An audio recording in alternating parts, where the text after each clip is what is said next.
convidado é o biógrafo das mentes mais perturbadas e assassinas do Brasil. Chama ele, Diguinho. Ulisses Campbell.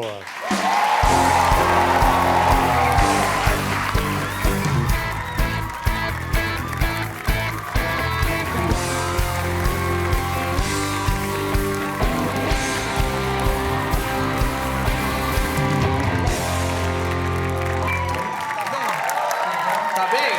Tô bem, você? Livro novo na praça?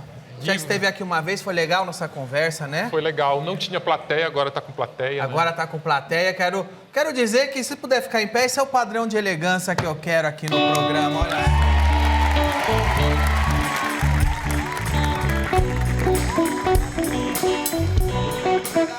Eu gosto quando a pessoa se veste bem pra estar aqui. E vê se a Lari tem um bonezinho branco lá pra colocar nele. Ô, Cride! Grande Ulisses, você vai lançar em setembro o livro Francisco de Assis. Peraí, Ulisses. Francisco de Assis é o nome de santo. É o nome de santo? Mas, de repente, vem o Maníaco do Parque. Eu não sabia que o Maníaco do Parque tinha nome de santo. Tinha nome de santo. O pai dele era uma pessoa muito religiosa. Então ele colocou em todos os filhos o nome de santo. Imagina a decepção de um pai e falar, olha, sou fã de Francisco de Assis e, de repente, o filho vira um Maníaco do Parque. A mãe dele, a dona Maria Helena, ela tem uma tese de que o Francisco, quando ele era criança, ele teve um acidente, entrou uma farpa de madeira no ouvido dele e demorou muito para essa farpa sair. Ela levou no médico, não conseguia tirar. E aí ela fez uma promessa para São Francisco de Assis, que se aquela farpa saísse, ela vestiria ele de São Francisco, né? Que o São Francisco tem aquela roupa que é bem peculiar, aquela marrom com aquela... Eu não sei o nome daquelas indumentárias, daquela corda. Os franciscanos usam aquilo. E aí a farpa saiu do ouvido dele e ela não cumpriu a promessa.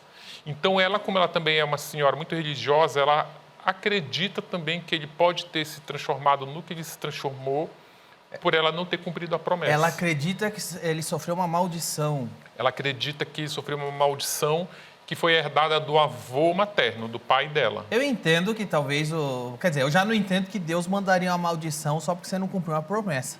Agora, se Deus mandasse, a maldição tinha que ficar só nele, né? Não nas mulheres que ele matou. O que as mulheres que ele matou tem a ver que ele não vestiu uma roupa de Francisco de Assis quando era criança? Não, é que são duas teses diferentes. A tese da promessa não cumprida, ela não se mistura com a maldição. A maldição é que ele tinha um avô, ele teve um avô, João, que ele fazia rituais satânicos, fazia ocultismo. Aí eu já acredito. E aí, o Francisco diz que aprendeu muitas coisas com o avô. A mãe nega, diz que ele nunca nem conviveu com esse avô. Mas como ele fala isso nos depoimentos e tal, aí eu acabei considerando no livro. E aí esse avô morreu e deixou essa maldição com ele. Ô, Ulisses, de todo modo, uma farpa no ouvido, eu já escutei dizer que uma das coisas que pode enlouquecer o ser humano é problema no ouvido. Já ouviu falar isso? Não. Dependendo do problema na audição, às vezes ela é tão intenso que acaba enlouquecendo a pessoa. Será que, pelas suas pesquisas, um assassino desse naipe, ele pode ter um pouco de loucura? Não, ele tem. O diagnóstico do Francisco, os testes de Rorschach que ele fez, que a gente até... Pessoal, quem quiser, procura a última vez que o Ulisses Campbell esteve aqui. Foi bem legal, a gente falou mais sobre a Suzane Richthofen, não foi isso? E a Elise. E a Elisa que você estava trabalhando na época. Eu já vou mostrar que, aliás, os livros saíram aqui, ó. Tem uma trilogia hoje aqui. Essa trilogia não tinha quando você veio. Não. Tá vendo aqui? Olha só. Mas olha a capa aqui, só interrompendo o assunto do Maníaco do Parque. Parece capa de filme de terror, hein? A expressão que você pegou delas aqui. Tá? Procura lá, Ulisses Campbell de noite, que vocês vão ver. Foi durante a pandemia que você esteve aqui. Foi durante a pandemia. Foi isso? Eu apliquei o teste de Rorschach em você. E você acha o quê? Que eu sou maluco, Eu não achei nada, não sou psicólogo. Ó, vem cá, olha só Essa que anjinho. risada entregou, Ulisses. Olha só que anjinho, hein? Quem não queria uma namoradinha dessa, hein? Olha só a carinha dela. Coisinha bonita. Mas vem cá, Ulisses, Não zoa não, que ela tá solta, viu? Eu não tô nem aí, ela vai matar minha mãe, não sou eu. Ô, Ulisses, fala pra mim uma coisa. Essas informações que você tem, por exemplo, de a mãe cita a promessa não cumprida, alguém próximo fala que o vô dele era satanista. Essas informações, você como biógrafo que conseguiu? Sim. Você pesquisou ou você conseguiu a declaração das pessoas? É assim, o Francisco, quando ele foi preso, que ele foi pronunciado, aí a justiça, os advogados dele, na época, diziam que ele tinha um transtorno mental e que ele poderia ser considerado inimputável, que é quando a pessoa não tem consciência do que fez e ela não conseguiria entender porque que ela estaria sendo julgada. E aí eles fizeram uma bateria de exames psicológicos, com psiquiatras também, e produziram um laudo que é muito rico em informação, que aí eles fizeram um laudo completo. Este laudo concluiu que ele é psicopata, que ele é narcisista, que ele tinha delírios com fantasias e tal. E aí é esses corpos que compõem a personalidade assassina dele. Então eu gosto sempre de dizer que todas as impressões que eu tenho sobre ele não são pessoais, são que esses laudos trazem. E aí ele fez o teste de Rorschach também, o teste de Rorschach ele trouxe... Porque, Danilo, tem uma coisa, não tem uma única resposta. Por que ele é esse serial killer? Se fosse, não é uma prova em que tem essa pergunta e você responde em 5 linhas. É muito complexo, porque tem fatores ambientais, por exemplo, ele foi muito negligenciado pela família, inclusive. Apesar da mãe dizer, não, eu planejei, é mentira, ela não planejou ele. O Francisco, a mãe do Francisco tinha acabado de ter um filho, ela estava amamentando, o menino estava com 4 meses e ela já estava grávida do Francisco e não sabia. E aí uma amiga que disse para ela, olha, você está grávida, porque ela achava que estava dando problema na amamentação do filho mais velho, mas já era o Francisco sendo gerado e ela não sabia, porque ela estava com um bebê de 4 meses. E aí o que aconteceu? Ela, de certa forma, ela negligenciou o Francisco. Ele nasceu com alguns problemas que ela não levou logo para tratar. Por exemplo, ele nasceu com problema... ele teve um problema de fala. O caçula, que eles são 3, o Francisco é o do meio. O caçula falou e andou primeiro que o Francisco. E a mãe nunca levou... Ele era uma criança que era considerada gordinha, ele estava acima do peso. Ele teve esse problema de fala, ele trocava os fonemas. Aí, na escola, ele começou a sofrer bullying. E aí tem uma passagem que o livro traz, que é uma passagem bem dramática, que a professora, para tentar estimular ele, porque a turma toda já estava lendo e ele não, na primeira série, a professora dá um texto para ele ler, manda ele lá para frente da sala ler. Ele começa a ler e aí a turma começa a rir dele, porque ele troca fonemas. Sim. E aí ele começa a rir e aí ele fica tão nervoso que ele começa a se urinar. E aí uma menina que estava na frente disse, olha, ele está se urinando. E aí aquela turma toda começou a gargalhar dele, aquele riso de escárnio, de deboche. E aí ele teve um ataque de fúria com 7, 8 anos, avançou em cima dessa menina e já começou a dar umas dentadas na menina. Isso parece a origem de vilão da Marvel. Não é, amor? É origem de vilão isso aí. Mas tu sabe que esses vilões da Marvel, eles não são criados aleatoriamente. Eles vão em cima desses laudos psiquiátricos que existem, né? O laudo oficial diz que ele é um psicopata, ele é um sociopata. Só que o psicopata e sociopata, até onde eu entendi, você nasce assim. Você acha que ele nasceu assim ou ele é fruto do ambiente que ele foi criado? Ele foi negligenciado, ele tem muito complexo. Eu diria o seguinte, que existem muitos psicópatas. Eu acho que nasce, tá? Você acha que nasce? Com base nas entrevistas, no meu estudo, eu acho que nasce. A grande parte de literatura diz que nasce. Né? Então, só que aí o fato dele ser psicopata não faz dele um assassino. Existem muitos psicopatas. Verdade. Muitos. Tipo, tem psicopatas gerenciando grandes empresas. Se tu pegar o metrô, tem psicopata. Às vezes, quem consegue subir na vida é o psicopata. Exatamente. Às vezes, o que impede a gente de chegar num lugar maior é que a gente tem escrúpulos. Sim. É o cara que não tem escrúpulo, vai lá e pisa na tua cabeça e sobe. Sim. É o cara que vira político, é o cara que vira presidente de multinacional, é o cara que chega onde quem tem escrúpulo parou. Isso. Exatamente. Só que nem todo psicopata cruza a linha do homicídio. Exatamente. Aí ele é psicopata, porque o laudo diz isso, vários laudos, inclusive. Só que aí existem outros fatores que construíram a personalidade assassina dele. Por exemplo, ele cometia crimes sexuais. E uma das razões pelas perversões que ele tinha, é que ele tinha um problema no pênis, ele tinha uma fimose secundária, que é um excesso de pele em que impede uma penetração satisfatória. Então... Para ele ou para parceiro? Para ele. Aí ele sentia dores. Né? As parceiras que transaram com ele, que sobreviveram, relatam isso, né? Que ele sentia muita dor. Só que aí a fimose era hereditária, porque os outros 2 irmãos dele tiveram. Só que os pais operaram a fimose nos 2 e não operou nele. Isso fez dele um assassino? Não fez, mas a negligência familiar contribui.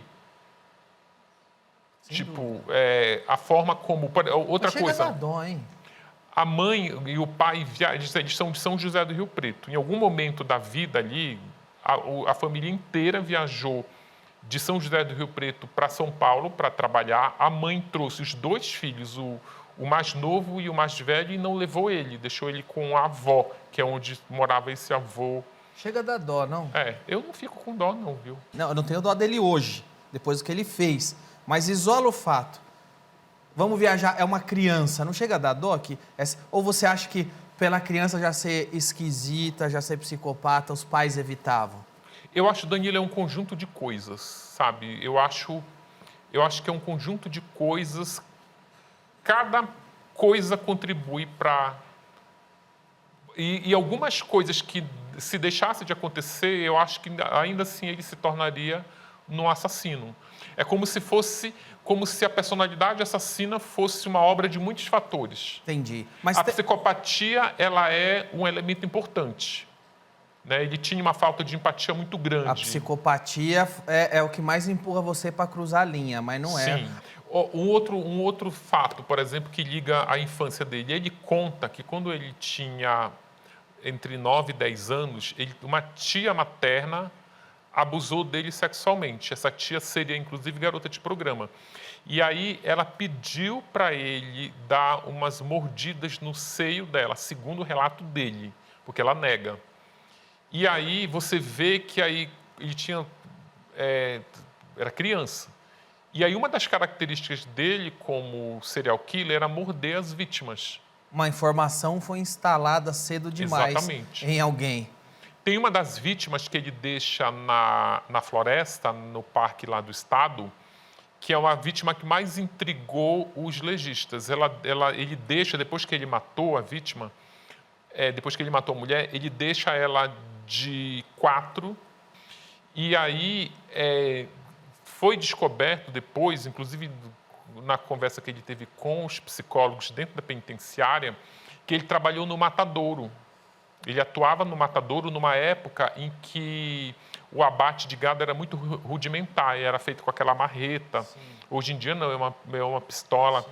E aí, nem todos os bois morriam facilmente. A maioria morria com 2 marretadas, alguns morriam depois da 5ª, 6ª marretada. E aí, à medida que eles iam aplicando a marretada, a primeira parte do boi que baixava era da frente. E aí ele tenta deixar a vítima na mesma posição do boi.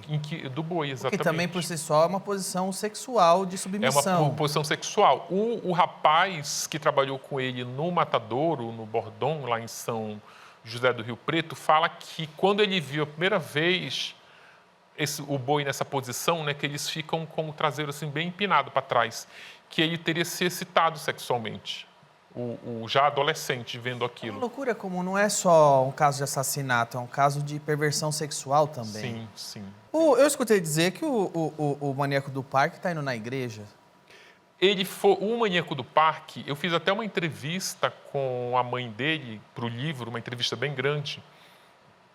E eu publiquei parte dessa entrevista anteontem no blog que eu tenho de crime no jornal O Globo. Qual que é o blog para a gente ir lá ver como que é? True Crime. True Crime. Na página do jornal O Globo. Se colocar no Google True Crime, Ulisses Campbell, o Globo aparece. Aparece. E aí eu publiquei essa entrevista da mãe, e aí a mãe conta isso, que ele era ateu. Ele foi a vida dele ateu. Apesar da mãe ter colocado o nome de santo, ele era ateu. Ele diz isso nos laudos psicológicos que ele é ateu. E aí a mãe, inclusive, como ele não acreditava em Deus, foi um dos elementos que fez com que a mãe não cumprisse a promessa de levar ele vestido de santo. Depois ela até me falou, depois que ele foi preso, ela levou a farpa lá em Aparecida, mas aí acho que já era tarde demais, né, que ele já tinha matado. E aí a mãe conta que ela atribui muito essa questão religiosa, né? O fato dele, ela diz inclusive assim, que quem não tem Deus dentro de si não tem nada. Então ele fica muito vulnerável para fazer o mal. Você chegou a entrevistar a mãe? Sim, a mãe. E ela sim. atribui muito a questões místicas, o filho ter ido por esse lado, ou é o satanismo do vô, ou é porque ela não cumpriu uma promessa, mas ela não considera que, por exemplo, viajar com 2 irmãos e largar a criança sozinha deu uma contribuída? Mas sabe o que operar a fimose dos filhos, mas não a do outro. Ela não considera a responsabilidade. Não, tu sabe em o que criação. a mãe, assim, é muito difícil a gente tentar entender o papel da mãe, né? Porque a mãe, assim, emocionalmente, ela é muito destruída. Ela Sem dúvida, você imagina. E aí, tu fica imaginando que ela pode carregar uma culpa que ela não assume, por exemplo.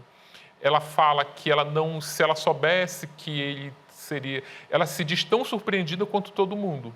Porque quando saiu o retrato falado dele, que primeiro ele foi procurado, ele demorou a ser descoberto, né? O livro, inclusive, traz isso. A maior aberração desse caso, Danilo, é que ele poderia ter sido detido muito antes dele matar e ele não foi detido. Ele chegou ao cúmulo de matar a segunda vítima, que é a Isadora. Ele desconta os cheques da Isadora no banco, fazendo compras. Ele é chamado... Essa é a Isadora. A Isadora é essa. Ele é chamado na delegacia para explicar por que ele está usando o cheque de uma pessoa que está desaparecida. E ele fala que namorava ela. Ele mente para o delegado. Não, a gente é namorado, ela me deu o cheque. Aí ele volta no parque, toca fogo no corpo dela. Frieza, hein? E mata mais 5 mulheres depois dela. Foram essas 5 aqui que estão na contracapa do livro.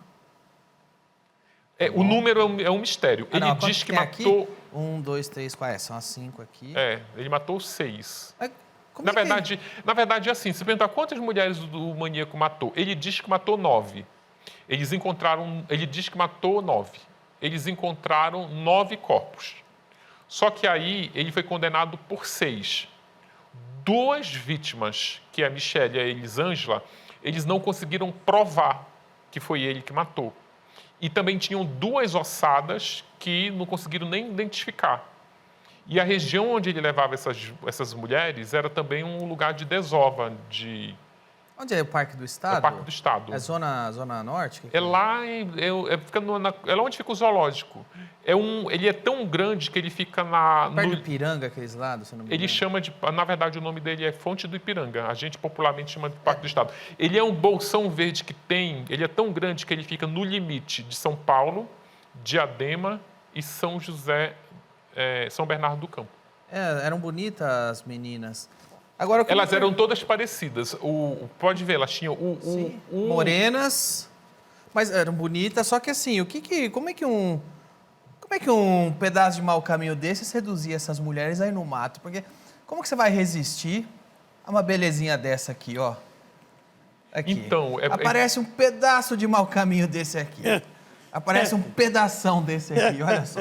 Fala, vem no mato comigo meia-noite. Não, mas não é assim simples, gente. Como? Mas como? Porque não é assim, ó. Não era nenhum galã. Não, assim. A gente sabe o trabalho que dá levar a garota para jantar. Eu não quero defender a beleza dele, até porque não existe beleza aí. Mas ele tinha um conjunto da obra, era sedutor. Ele era patinador, ele praticava musculação e ele usava aquelas bermudas de lycra.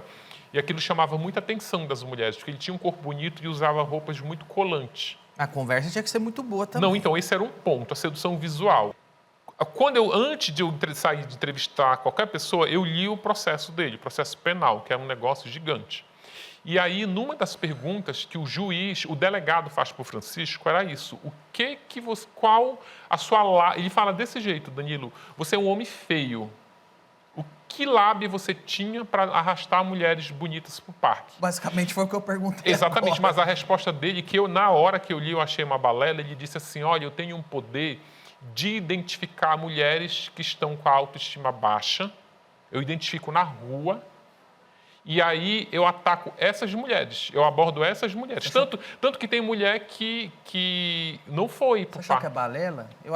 Eu achava que era balela. Quando eu li, eu achava que era balela. É isso, é o discurso de um predador.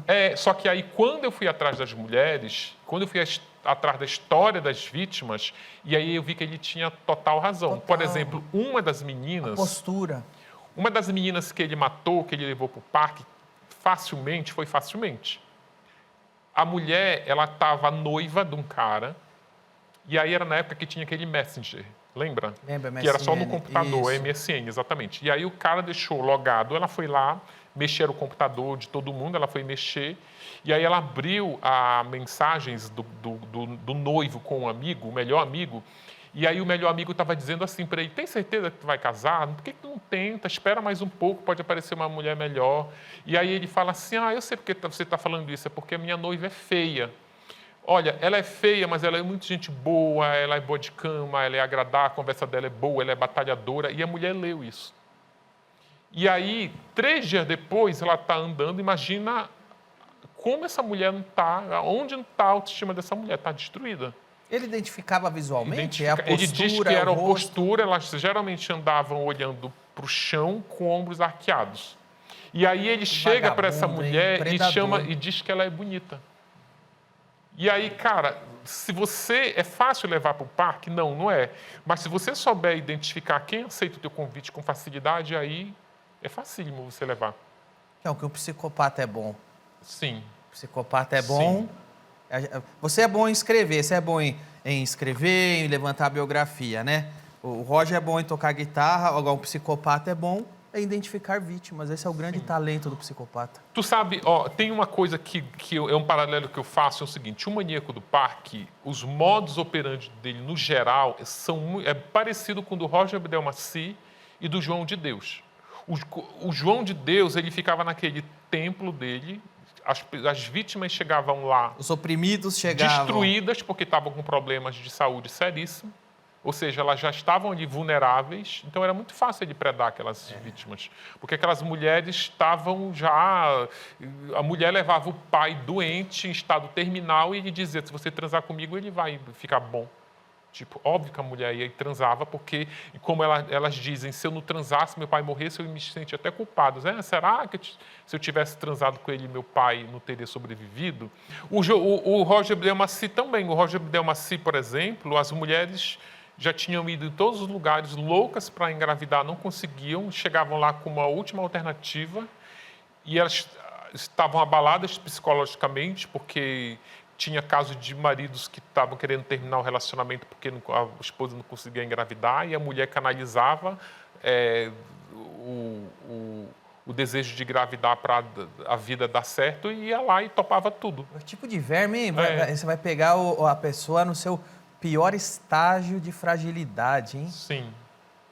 Por isso que não dá, viu, Danilo, para dizer, nossa, como cai na lábia, porque aí você praticamente está tentando se colocar no lugar da mulher, mas na pele que você está usando agora. Perfeito. Se você sair daqui ali, alguém te chamar, vamos ali no mato, você vai pra puta que pariu, mas eu não vou no mato com você. Tem muito psicopata, você não iria no mato comigo, cara?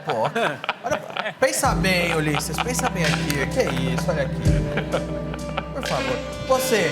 Iria no mato comigo? No mato, sim. Adoraria passar. Vamos respeitar aqui o Ulisses. Você sabe que muito psicopata se orgulha. Eu conversei com a doutora Ana Beatriz, gosto muito dela. E ela falou uma coisa que é verdade. Muito psicopata entende que ele é o próximo estágio da evolução, que ele não tem essas fraquezas que quem não é psicopata tem. Só que se você parar para ver, na verdade, o psicopata é o pior verme que tem, porque ele só consegue tirar vantagem de quem está por baixo. Sim. Então ele não é um predador, ele não é o próximo passo, não ele é o pior passo, porque ele precisa pegar quem está fragilizado. Sim, eles pegam, inclusive, quem vê o caso da Suzane, por exemplo. A Suzane é psicopata. E aí ela é tão superior aos dois que ela não tem as mãos sujas de sangue. Quem executa o crime são os irmãos Cravinhos. Ou seja, ela manipula duas pessoas, né? O Daniel, inclusive, diz aí que estava até com ideações suicidas na época, tentando se matar. Mais uma vez, identificou a vítima para usar. E psicopata acha que é foda, mas é tudo covarde, porque você vê, é a mulher que está fragilizada. Sim. A Zona Richthofen é o pai que está dormindo.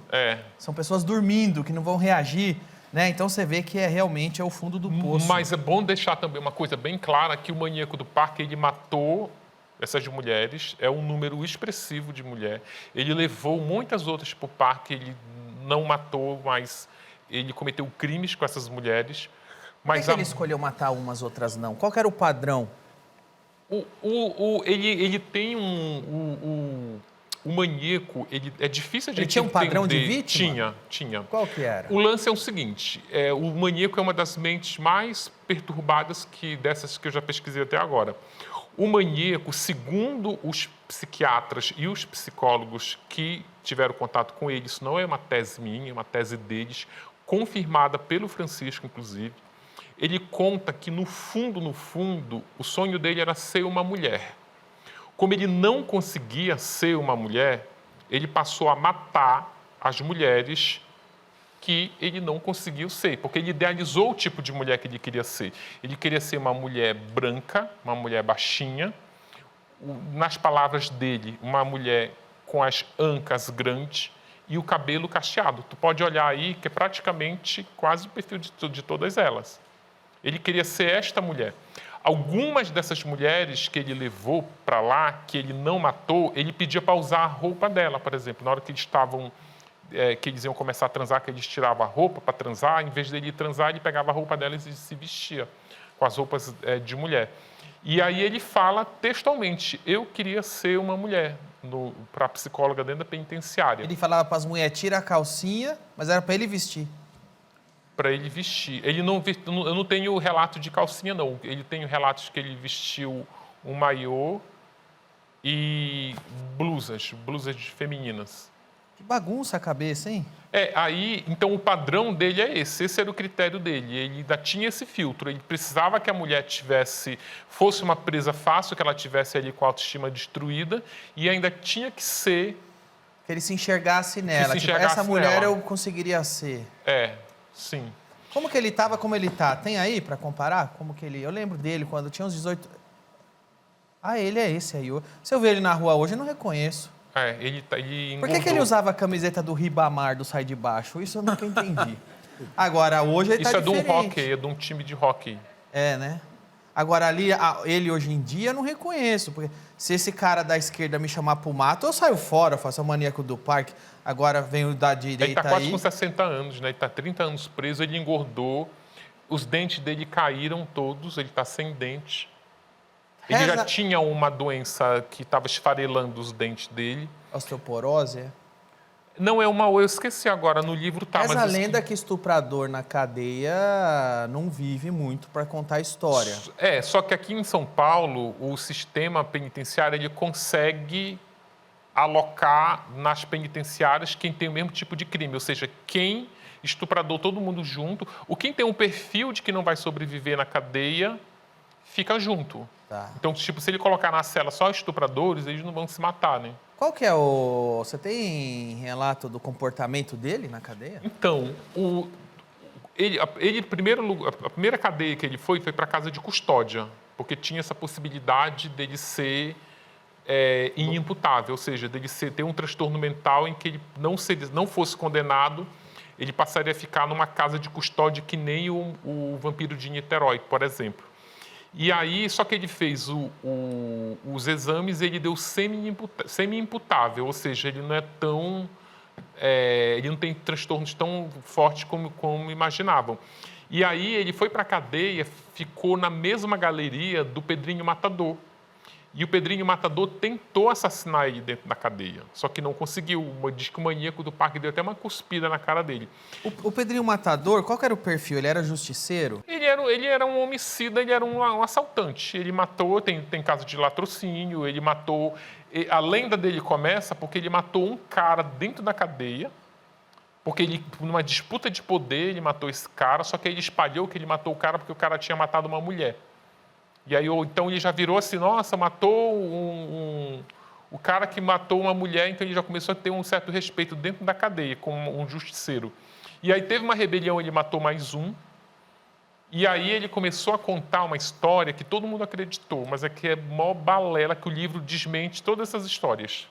Ele contou que ele tinha matado o pai, porque o pai tinha matado a mãe. E aí nisso ele mata o pai, e aí ele arranca o coração do pai com a mão e mastiga o coração do pai. Mentira. O pai morreu bem depois. Esse Pedrinho Matador ficava indo em podcast contar as histórias, né? Ficava. E isso tudo mentira. E aí depois ele contava nesses podcasts, contou na biografia dele, contou no processo de execução penal, que o maior crime que ele tinha cometido, ele tinha matado o prefeito de Alfenas. E aí ele matou o prefeito porque o prefeito demitiu o pai dele, porque o pai dele foi acusado de roubo e teria na carteira de trabalho um carimbo escrito ladrão. E aí, para não ter esse carimbo, ele foi lá e matou o prefeito. Em 1968, eu descobri que o prefeito morreu em 1983 de causas naturais. E as pessoas, ele contava isso e todo mundo acreditava. É impressionante. Ô, Ulisses, uma coisa deles todos que eu estou percebendo é que eles são muito fantasiosos todos, né? Eles têm uma mente meio ficcionalística, né? Sim, Quase todos eles, né? Eles fantasiam. Mas é isso... a psicanalista do Pedrinho Matador, a Isa Toledo, fala que ele era um mentiroso compulsivo. Mas isso fica na conta do narcisismo, porque eles exageram para eles... Ele não é um matador, ele é o matador. O cara fica na conta do narcisismo. Não, né? E aí ele vestiu a persona, ele fazia cara de assassino, tatuou o corpo todo, com aquelas tatuagens de cadeia que passa informação pelo desenho da tatuagem. E aí ele virou essa lenda. O Pedrinho Matador, se não fosse criminoso, eu contrataria ele para ser marqueteiro. A conversa tá boa, mas eu vou fazer um intervalo rápido. A gente volta já. Não sai daí.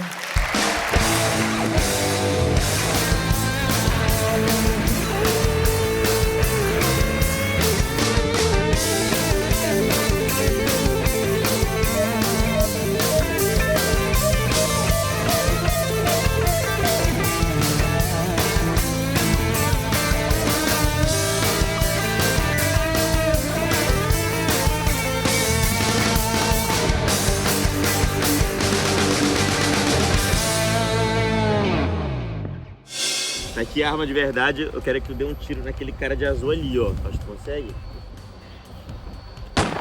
Meu Deus! Meu Deus, tu matou ele! Tu matou ele de primeira! Falcone, tu matou ele!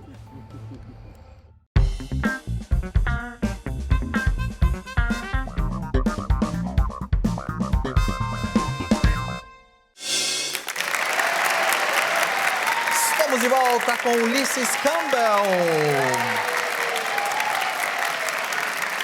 Vamos voltar a falar do Maníaco do Parque, que é onde Danilo, tá nosso... Oi. Antes, Ulisses, pode autografar meu livro? Que a minha mulher é muito sua fã, viu? Ah, sim.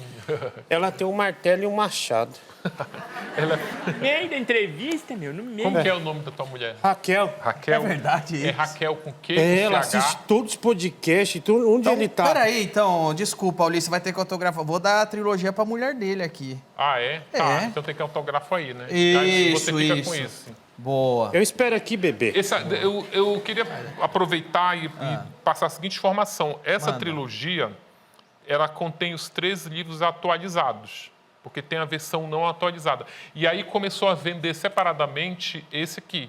Deixa eu ver as 3, deixa eu mostrar as 3 Ela capas. leu no Japão, que espalhava umas cópias pirata na internet. Olha aqui, ó. Você sofre com pirataria, Ulisses? Ops, desculpa. Essa aqui, ó, é a trilogia, hein? Mas a que mais me bota medo é a Flor de Lis, bicho. Qual dessas 3 é a mais perturbada? Eu acho que a Flor de Lis. Eu acho que a régua que a gente usa para medir é a sentença. A Flor de Lis foi condenada a 50 anos. Eu acho que eu vou embora, eu tô sobrando.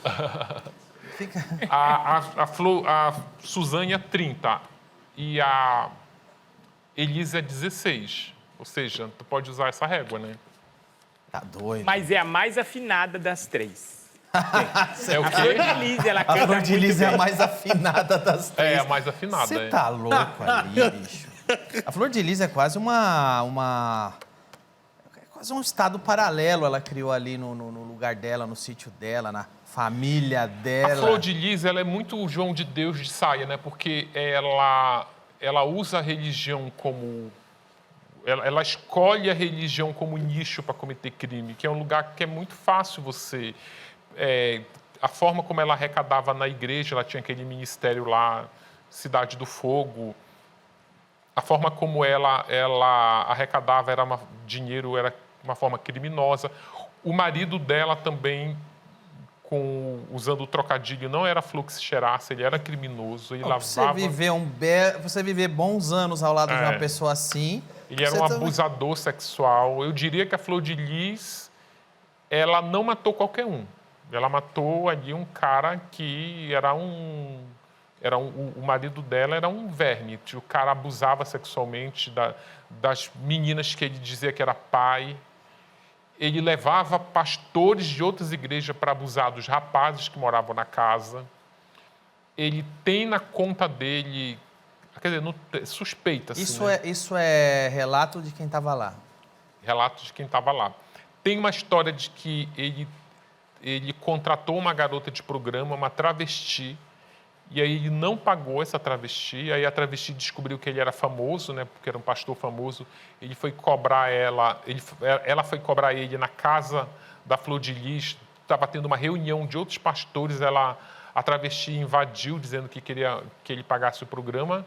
Todo mundo ali ficou sabendo que ele tinha saído com a travesti e essa travesti depois apareceu morta. E aí, como ela era de uma cidadezinha do Nordeste, acabou sendo enterrado como indigente. Ou seja, o Anderson... Tem 2 personagens aí que foram assassinados, porque o marido da Elise Matsunaga também era... Também era bagunçado, era, né? Ele meio que também deixava a Elise Matsunaga meio... Humilhava muito garotas de programa. Humilhava a Elise Matsunaga, exatamente. Mas no caso da Flor de Lis, a Flor de Lis, ela também cometeu outros crimes, não foi só esse assassinato, né? Tem crimes menores, por exemplo. Não, o maior crime, para mim, que a Flor de Lis cometeu foi abuso sexual. Ela tinha um ritual de um banho na... Porque a Flor de Lis, o que a Flor de Lis é? Ela era uma supermãe. Ela inventou uma personagem que também todo mundo acreditou. Tem um monte de ator da Globo que endossava ela. Ela foi eleita deputada mais votada do Rio de Janeiro, na esteira lá do bolsonarismo. Sim. E ela foi nos programas da Xuxa, veio no programa da Hebe, foi num monte de programa com a mãezona, que adotava não sei quantas crianças, todo mundo acreditou nela. Pegava a criança que está debaixo da autoridade dela e abusava. E aí ela estava abusando. Tinha um critério lá, por exemplo, a casa dela sempre vivia cheia, que ela dizia que ela era mãe de 50. E aí, como já era ali na comunidade em Niterói, ou quando ela morava ainda no Jacarezinho, no Rio de Janeiro, ela tinha essa fama de acolhedora. Então, os garotos de rua, de 13, 14 anos, iam bater na porta da casa dela. E, às vezes, tinha uma vaga e tinham 3 garotos querendo a vaga. Ela dizia assim, olha, eu vou dar banho nos 3, depois desse banho eu escolho com qual eu vou ficar. E aí ela escolhia como critério, segundo o relato desses rapazes, o tamanho do pênis. E depois dava colchão para o menino, e aí tinha um videogame que ela dava para as crianças ficarem distraídas. E o menino, apesar de ter 14 anos morando na rua, como não teve infância, via um videogame e queria ficar o tempo todo no videogame. E aí, na hora de dormir, ela queria transar com um garoto de 14 anos, e o garoto queria brincar de videogame. E aí dizia, não, outro dia. Aí ela punia ele tirando o colchão.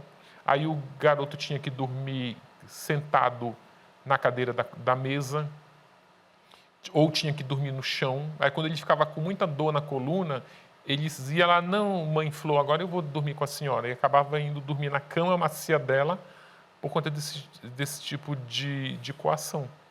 Mas a Flor de Lis, essa aí merecia um Oscar de enganação, porque, cara, ela enganou o Rio de Janeiro inteiro. Ela enganou o Rio de Janeiro inteiro, porque ela foi eleita a deputada mais votada, enganou aquele monte de estrela da TV Globo, porque ela fez uma cinebiografia em que estava lá representando os filhos dela. Ela representou ela própria, e aí Débora Seco, Bruna Marquezine, Cauã Raymond, Reinaldo Gianecchini. Era esse o naipe de atores que trabalharam de graça ainda para ela. Olha só, obrigado por ter vindo mais uma vez, tá bom, Ulisses? Obrigado.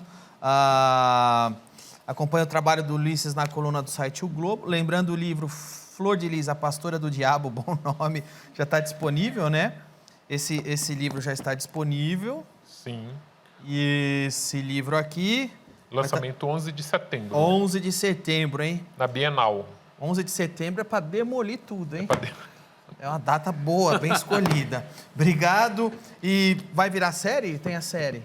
Tem a série, tem a série do Prime Video, que vai estrear ano que vem, que é uma série chamada Tremembé, que é baseada no livro da Suzane e no da Elise.